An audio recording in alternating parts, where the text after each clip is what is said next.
पश्चिम बंगाल के रेप कांड में सनसनीखेज खुलासा हुआ है। डॉक्टर लगातार विरोध प्रदर्शन कर रहे हैं, लेकिन जो चीजें वहां से निकल कर आई है, सिर से पैर तक हर अंग में जख्म था, परिवार पर चुप रहने का दबाव। ऐसे में क्या ममता बनर्जी पहली बार दबाव महसूस कर रही हैं? क्या क्या इस मामले पर खुलासे हुए हैं? और पश्चिम बंगाल में पिछले 10 ऐसे मामले कब कब हुए, आज हम आपको ये बताएंगे। दरअसल कोलकाता के आरजीकर मेडिकल कॉलेज की डॉक्टर से विवत्स रेप और हत्याकांड पर लोगों का गुस्सा बढ़ता जा रहा है। इस मामले में पहले कार्रवाई में हिला हवाली की गई और फिर अस्पताल के बाहर प्रदर्शन कर रहे डॉक्टरों तक उपद्रवियों ने हमला कर दिया। इन उपद्रवियों ने जमकर तोड़फोड़ की और क्राइम सीन तक जाना चाहते थे। 11 बजे जितना भी एक ऑल फीमेल मार्च प्लान था, यहाँ से एक पीसफुली सारे फीमेल डॉक्टर्स जाने वाले थे शाम बाजार तक, और बाहर एकदम से बहुत सारा मॉब इकट्ठा हो गया और पुलिस उनको रोक नहीं पाई और वो पूरा मॉब अंदर घुस गया। हम लोग अपनी जान बचा के भागे हैं। उन लोगों ने किसी को देखा नहीं। जो जो भी वीडियोस आ रहे हैं या जो जो भी बातें सुनने में आ रही है, जो उनके सामने आ रहा था उनको मार रहे थे। हम पेशेंट पार्टी सबको उन्होंने मारना स्टार्ट कर दिया। डॉक्टर्स को भी बहुत ज्यादा चोट लगी है। कोई इधर, सब लोग अलग अलग जगह छुपे हुए हैं। जैसे आप देख ही रहे, हम लोग भी एक जगह पे छुपे हुए हैं। और जितनी भी गर्ल्स थी, जितनी फीमेल डॉक्टर्स थी, उन पे भी उन्होंने जितने भी वो लोग थे अटैक किया है। सब लोग अपनी अलग अलग जगह छुपे हुए हैं। हम लोग उनसे कुछ कांटेक्ट भी अभी उतने अच्छे से बना नहीं पा रहे हैं। और बाहर से भी अभी ये न्यूज आई है कि एक और मॉब फिर से शायद आने वाली है। एलएम हॉस्टल के पास है। 3 से 4 हजार तक के लोग हैं उसमें।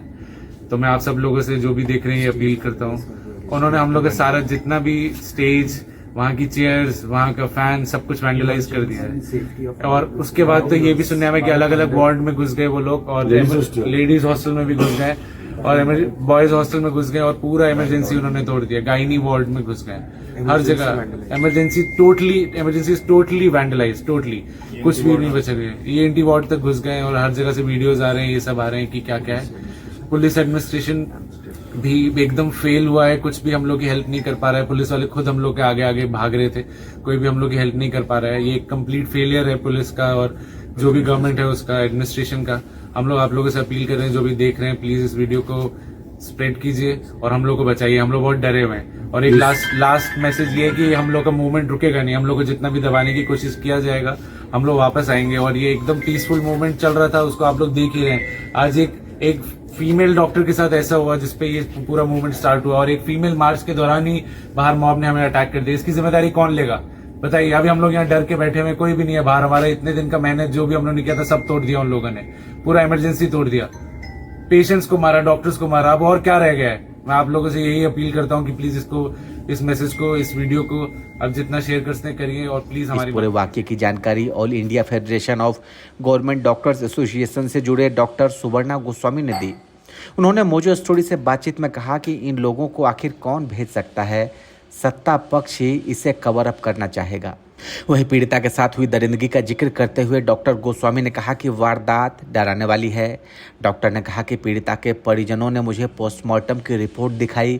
यह बताती है कि डॉक्टर के सिर से लेकर पैर तक कोई भी अंग ऐसा नहीं था जहां जख्म ना हो। आँख, नाक, ओठ, प्राइवेट पार्ट, अंगुली, पंजे समेत पूरे शरीर में बुरी तरह से जख्म थे। इसके अलावा पीड़िता के शरीर में 150 मिलीग्राम वीरी पाया गया। इस मामले में कोई एक रेपिस्ट नहीं था। ऐसा लगता है कि इसमें कई लोग शामिल थे। पुलिस इस मामले में लोगों के हमले को लेकर बताया कि बड़ी संख्या में डॉक्टर प्रदर्शन कर रहे थे। नागरिक भी साथ में आए थे। इस दौरान रात को उपद्रवियों ने हमला कर दिया। करीब 30 से 40 लोग अचानक घुसे और इस दौरान पुलिस मौके से गायब हो गई। ऐसा लग रहा था कि ये पहले से तय था और इसलिए पुलिस वहां से गायब हो गई। डॉक्टरों ने तो किसी तरह खुद को बचाया, लेकिन कई लोग तो टॉयलेट तक में छिप गए। ये लोग तो क्राइम सीन को ख़त्म करने आए थे ताकि जांच को प्रभावित किया जा सके, लेकिन वे वहां तक नहीं पहुंच सके। इसके अलावा उन उपद्रवियों का इरादा आंदोलन को ख़त्म करना था और इसके लिए वे लोगों को डरा रहे थे। अब ऐसे में सवाल उठ रहा है कि क्या पहली बार भारी दबाव में है ममता बनर्जी? दरअसल आरजीकर अस्पताल की घटना के अभियुक्त को रविवार तक फांसी दे दी जाए। बांग्लादेश की तरह यहाँ मेरी सरकार भी गिराने की कोशिश चल रही है। मुझे सत्ता का कोई लालच नहीं। इस घटना पर सीपीएम और बीजेपी राजनीति कर रही है। आरजीकर अस्पताल पर हमले के पीछे भी वाम और राम का हाथ है। ये बात किसी और ने नहीं बल्कि मुख्यमंत्री ममता बनर्जी की तरफ से दिए गए। अमूमन इससे पहले उनको किसी और मामले में लगातार ऐसी बयानबाजी करते नहीं देखा गया। इससे राजनीतिक हलकों में सवाल उठ रहे हैं कि क्या ममता बनर्जी इस घटना की वजह से भारी दबाव में है? क्या उनको अपने सबसे बड़े वोट बैंक के बिखरने का खतरा नजर आ रहा है? क्या अपने तीसरे कार्यकाल में उनको पहली बार ऐसी कड़ी चुनौतियों का सामना करना पड़ रहा है? दरअसल अभियुक्तों को फांसी की सजा की मांग को लेकर शुक्रवार शाम को ममता के सड़क पर उतरने से इन चर्चाओं और सवालों को और बल मिल गया। अमूमन वो किसी घटना के विरोध में सड़क पर नहीं उतरती। चुनावी पदयात्राओं को छोड़ दें तो आखिरी बार उनको एनआरसी और नागरिक संशोधन कानून के विरोध में ही इस तरह सड़क पर उतरते देखा गया था। इस घटना के बाद जहां सरकार और पुलिस की भूमिका सवालों के घेरे में है, वहीं रिक्लेम द नाइट की अपील पर राज्य के करीब 300 स्थानों पर महिलाओं के स्वतः स्फूर्त जमावड़े और विरोध प्रदर्शन के कारण उनके इस सबसे मजबूत वोट बैंक के बिखरने का भी खतरा पैदा हो गया है। राजनीतिक विश्लेषकों का कहना है कि फिलहाल राज्य में कोई चुनाव भले ही ना हो, विपक्ष इस मुद्दे को भुनाने और अगले विधानसभा चुनाव तक इसे जीवित रखने की कोशिश जरूर करेगा। यह शुरू भी हो गई है।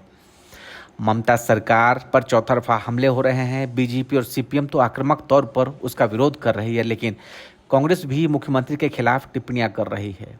इनमें राहुल गांधी, प्रदेश कांग्रेस अध्यक्ष, प्रदेश कांग्रेस नेता अधीर रंजन चौधरी शामिल हैं। ममता ने शुक्रवार शाम को कोलकाता के मौलाली से धर्मतल्ला इलाके तक करीब 1.5 किलोमीटर की पैदल यात्रा की। पार्टी के तमाम सांसद और नेता उनके साथ इस पद यात्रा में शामिल थे। उन लोगों ने एक ही नारा दिया, दोषियों को सजा देनी होगी, उनको फांसी पर लटकाना होगा। उन लोगों ने अपने हाथों में पोस्टर और बैनर ले रखे थे। कुछ लोगों ने अपने गले में इसी मांग से तख्ती भी टांग रखी थी। ममता बनर्जी हाथ जोड़े सबसे आगे चल रही थी। अपने स्वभाव के अनुरूप ही वो बीच बीच में रुककर आम लोगों से भी बतिया रही थी, लेकिन उनके चेहरे पर अमूमन रहने वाले आत्मविश्वास की जगह चिंता की लकीरों ने ले रखी थी। ये कहना ज़्यादा सही होगा कि पदयात्रा के दौरान ये लकीरें कुछ गहरी ही नजर आ रही थी। पदयात्रा के दौरान उन्होंने बात की, लेकिन जिस सड़क से उनकी यात्रा गुजरी उस सड़क के किनारे एक पुराने 2 मंजिला मकान में रहने वाली सेवानिवृत्त शिक्षक मंजुनाथ विश्वास का कहना था, इस बार ममता और उनकी सरकार फंस गई है। अगर उसने पूरे मामले पर लिपापोती का प्रयास नहीं किया होता तो आज सड़क पर नहीं उतरना पड़ता। खासकर प्रिंसिपल का बचाव करना और उसको इस्तीफे के कुछ घंटों के भीतर नई बहाली देना उनके गले की फांस बनता जा रहा है। विश्वास के मुताबिक ममता के खिलाफ मुद्दों की तलाश में जुटे विपक्ष ने अब इस मुद्दे को लपक लिया है। इसी सड़क पर एक दुकान चलाने वाले मोहम्मद साबिर का कहना है कि मुख्यमंत्री महिला हैं, पार्टी में 11 महिला सांसद हैं, फिर भी एक महिला के साथ घटी ऐसी बर्बरता के बाद सरकार वैसी सक्रियता नहीं दिखा रही जैसे इस मामले में उम्मीद थी। उन्होंने कहा कि सीबीआई इस घटना की जांच जरूर कर रही है, लेकिन बंगाल के मामले में उसका ट्रैक रिकॉर्ड भी बेहतर नहीं है। यही वजह है कि विपक्षी हमले की धार कुंद करने के लिए अब ममता भी राज्य के आम लोगों के सुर में सुर मिलाते हुए दोषियों के लिए फांसी की मांग कर रही है। ऐसे में सवाल उठ रहा है कि ममता ने वाम और राम पर आरोप लगाए, इसका क्या कुछ मतलब है? दरअसल पदयात्रा के बाद ममता ने एक सभा को संबोधित किया। वहां अपने भाषण में उन्होंने विपक्षी दलों की खिंचाई के साथ ही सीबीआई जांच रविवार तक पूरी कर दोषियों को फांसी देने की मांग दोहराई। उन्होंने सवाल उठाया कि हाथरस, उन्नाव, मणिपुर में जब ऐसी घटनाएं हुई तो केंद्र ने कितनी केंद्रीय टीमों को वहां पर भेजा? बंगाल में किसी को चूहा भी काट ले तो केंद्र की 55 टीमें यहां आ जाती है। मुख्यमंत्री ने नाराजगी भरे स्वर में कहा कि उन्होंने जांच पूरी करने के बाद 164 लोगों को विशेष टीमें बनाई थी। रविवार तक का समय मांगा था। जांच की प्रक्रिया लंबी होती है और इसमें समय लगता है, लेकिन किसी को भरोसा नहीं हुआ। इस पर राजनीति की गई और अब सीबीआई जांच कर रही है। वे रविवार तक जांच पूरी कर दोषी को फांसी की सजा दिलाए। ममता ने अपनी सरकार की ओर से महिला के कल्याण के लिए किए गए कार्यों को गिनाते हुए कहा कि एकमात्र उनकी पार्टी ने 38% महिलाओं को लोकसभा में भेजा। नगर पालिका में 50% सीटें महिला के लिए आरक्षित हैं।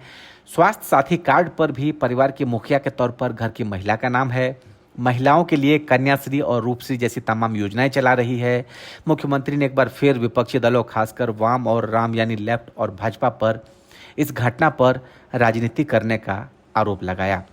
और अगर आपको ये वीडियो अच्छा लगे तो आप इसको लाइक करिए, कमेंट करिए और चैनल को सब्सक्राइब करिए। बहुत शुक्रिया आप सभी का।